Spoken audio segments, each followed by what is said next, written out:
Gory Story Time is a horror movie review show by a son and his dad who thought that letting his 5-year-old watch scary movies was acceptable.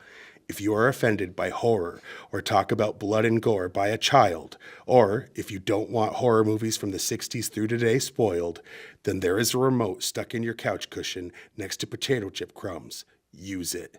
And of course, parental discretion is advised. Why? You didn't use any. Shut up and start the show.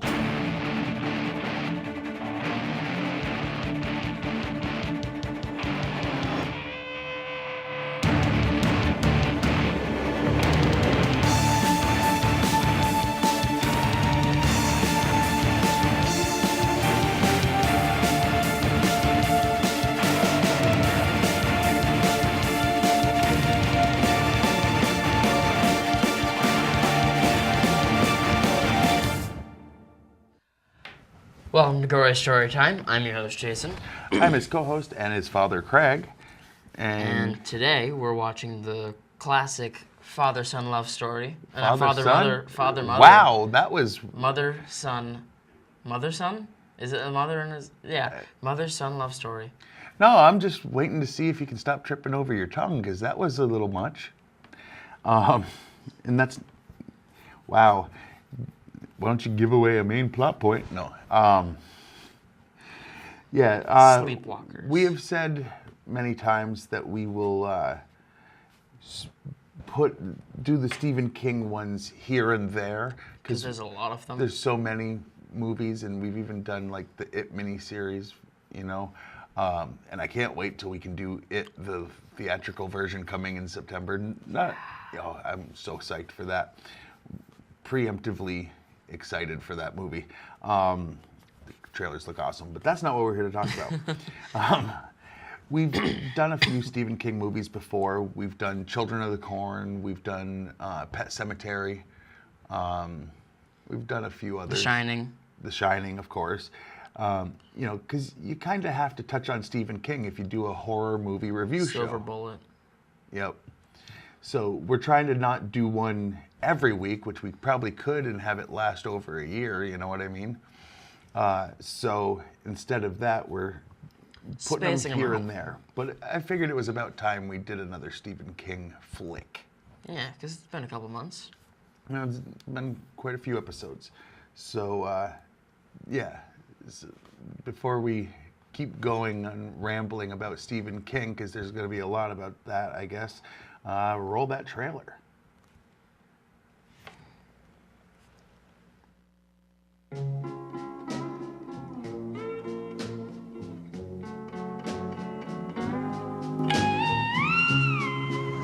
Charles Brady is new in town. You could actually talk to him? Yeah, he's nice. Real nice.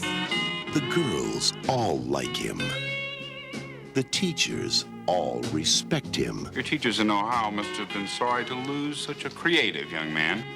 The parents all trust him. He's utterly charming.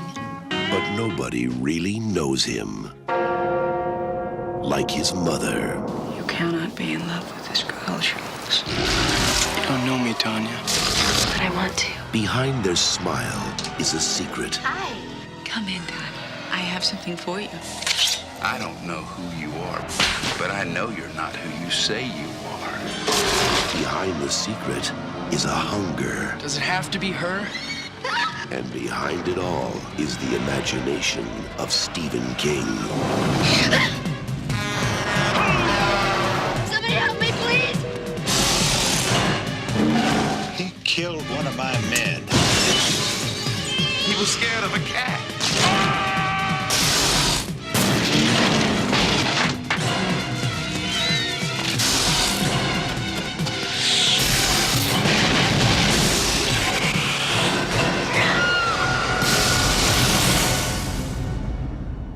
Stephen King's Sleepwalkers. Yeah. All right. So this movie, let's give a little backstory. Charles and his mother move into this town, and the son, Charles, is a popular, athletic child that, teen. The girls are like, oh my God, the new boy is so cute, that kind of guy. But he's got a secret, and him and his mother have a past that they're trying to run from. And it doesn't take long to find out because it's Stephen King, because he kind of puts it on Front Street. They're creatures. They're not human.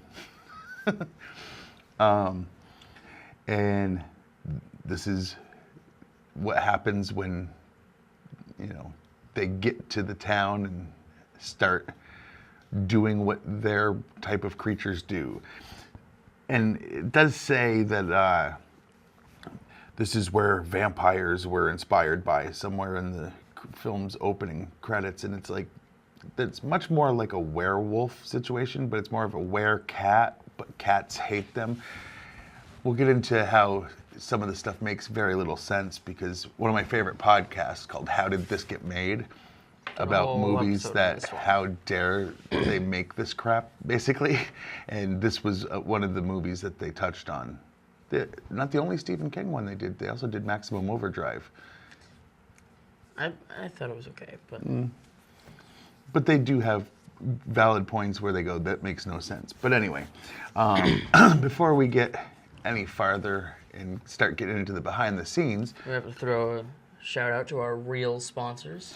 Actual sponsors of things you can do, places you can go, apps you can use.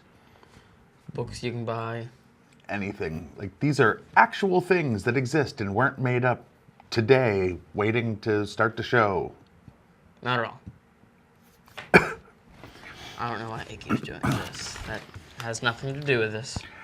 Gory Story Time is brought to you by King's Cat Food, the only cat food specially formulated for crazy cat people. Do you have a bunch of strays just hanging around your yard? Does that excite you? Then feed them King's. From birth to the pet cemetery, King's is the brand that cats clamor for. That's King's, because people might look right through you, but your cats are always there. That's odd. If you've seen this movie, come on. And by AncestryMingle.com. Are you looking for that one special person? Have you checked your house? No? Then go to AncestryMingle.com. Are you a young woman and looking for someone rad? Then what about your good old dad? Young men, are you looking for a trusted lover? Then why not your beautiful mother? This is so bad. That's AncestryMingle.com, subsidiary of Oedipus Industries. That is so bad. We need to get new sponsors. We do. These things seem, week after week, they seem edgy or off. Cringeworthy, that's for sure.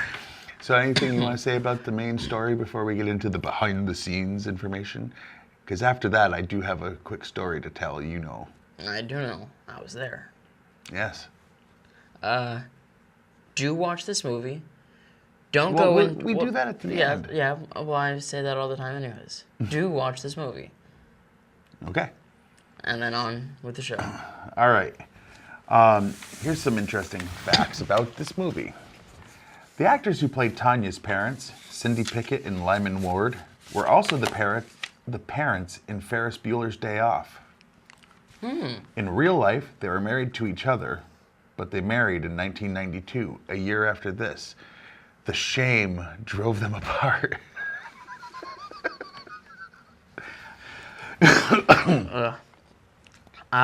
Based on an this movie is based on an unpublished Stephen King story.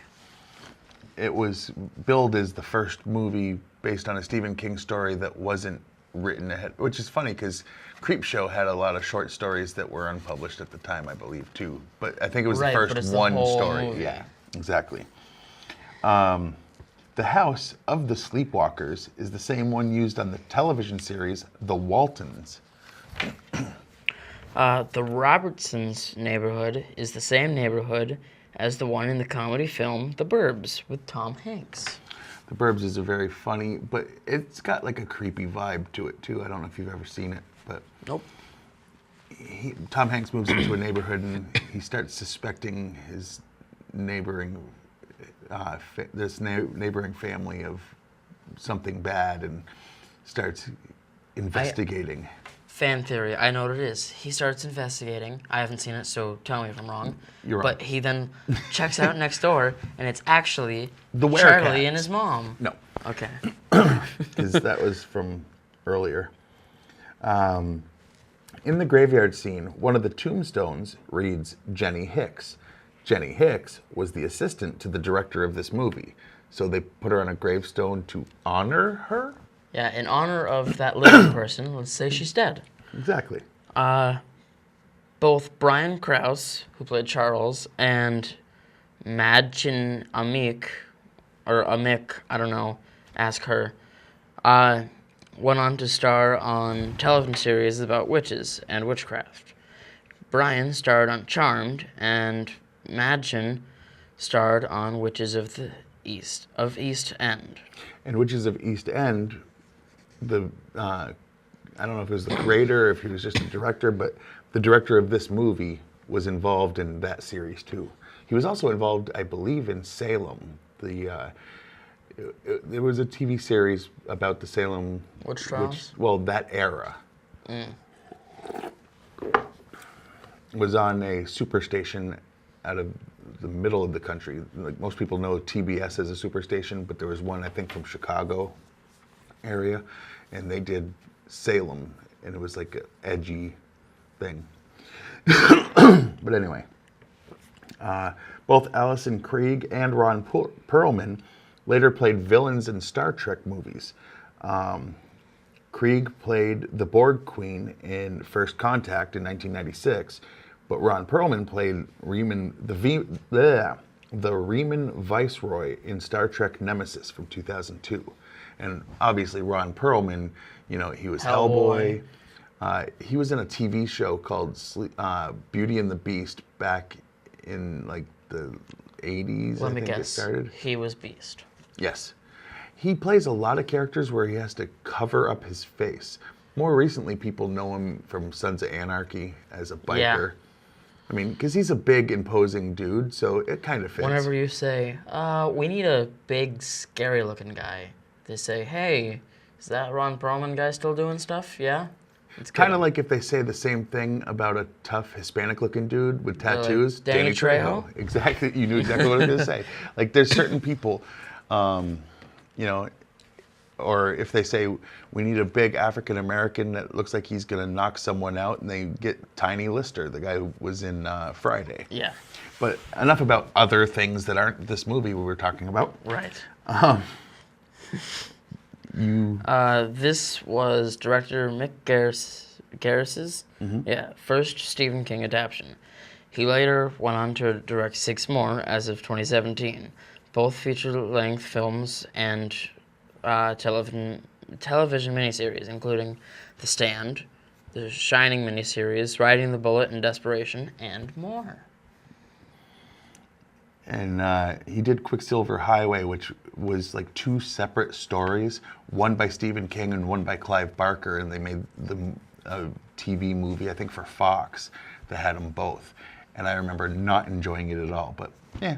And a lot of people have a lot of bad to say about the Shining miniseries because the movie was so amazing. Oh, the movie was awesome. Except but the miniseries actually fit the book more. Yeah. But again, that's a detour away from this film. Right. Let's see. The house that the Robertsons live in is the same house that was used as the Dragonfly Inn on the television series Gilmore Girls. He's about to fall. He keeps moving. It happens. If Chucky falls, Chucky falls. Right. Perlman, as we were talking about earlier, played Collie Intrigan, a role he later reprised as the antagonist of Desperation in 2006, also directed by Mick Garris. The book Desperation, I will say, is interesting because Stephen King decided to go back to the well of doing sci-fi as Richard Bachman, and he said it was an unpublished story found by Richard Bachman's wife after his death, and it was called The Regulators, and The Regulators had the same exact names of characters as the book version of Desperation, but it was a totally different story, and the characters were different kinds of people, and Really? he just used the same exact names in both novels. It was, yeah. Weasel. Sneaky little weasel. Well, I think it had more to do with his Dark Tower thing where all Everybody's these the worlds same. are, well, it's a One. multiple world thing. You're reading his book, The Talisman. The Talisman, which It was involves the first one. which connects to that series because it's multiple universes on top of one another, basically. Kinda, yeah. And he connects it in the sequel, Black House, sequel to the one that you've read. Yeah. Anyway, there's quite a few cameos. There's not a lot of info about the behind-the-scenes stuff, but I will tell you there's a lot of cameos. Luke Skywalker himself, Mark Hamill, played one of the policemen who enters the house at the beginning. Also, for people that aren't Star Trek fans, any of the good animated Batman series stuff, he was the Joker. And Now, some of the video games, right? Before you get nerds to come to our house and throw bricks through our window, he meant Star Wars, not Star Trek. Did I say Star Trek? You said Star Trek. Oh my word. Wow. You're gonna get us killed by game Live long nerds. and may the force be with you. Yeah. Eek. I don't know, Harry Potter, it's all the same nerd crap. I'm kidding. Your turn. Writer of the writer of the story for this movie and many others, Stephen King, played the graveyard caretaker. And he put himself in a lot of these movies. Because they're his. Well, he likes to be in his movies. He's not in all of them. But he was in Pet Sematary. He was the priest guy or whoever that was. He's been in a lot of them. Yeah. He was in Maximum Overdrive, the computer at the random beginning. guy punching into an ATM. Yeah. He had one of the stories in Creepshow was him touching a meteor and turning into a plant Meteor person. Man. But anyway,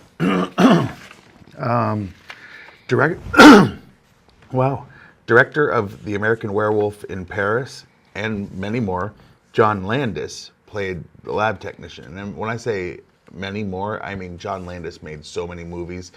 If you know anything about movies and you have to ask who John Landis is. Who's John Landis? Like I said, if you know anything about movies. Okay. Or good movies.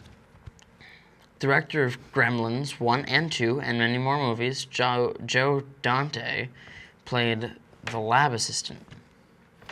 And writer and creator of Hellraiser, Clive Barker, played a forensic technician. So they got like a bunch of... Stephen King loves horror, and he's like, ooh, you know who's really good? Clive Barker. And he's like, why don't you be in this? He said, you know what? You know who else is good?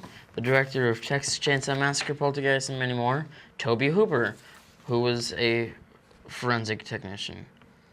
Oh, no kidding. Yeah. So he must have worked with Clive in the movie. So, before we give our ratings... And favorites and least favorites. Now, is there anything else you want to... I have a quick story. We have the story. There is a scene...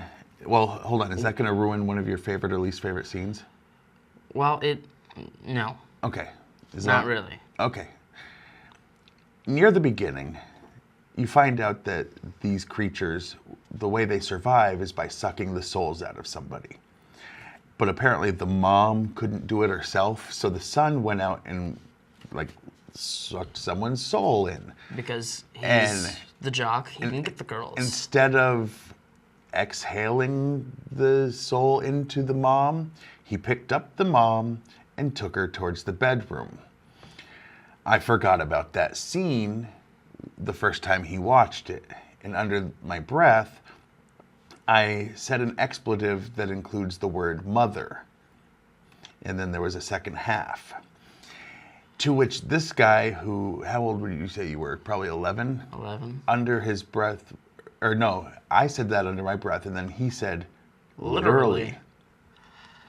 And I went, oh. He You were understands about exactly what's You were about happening. to stop it, and then I said literally, and I said, you know what? You understand it?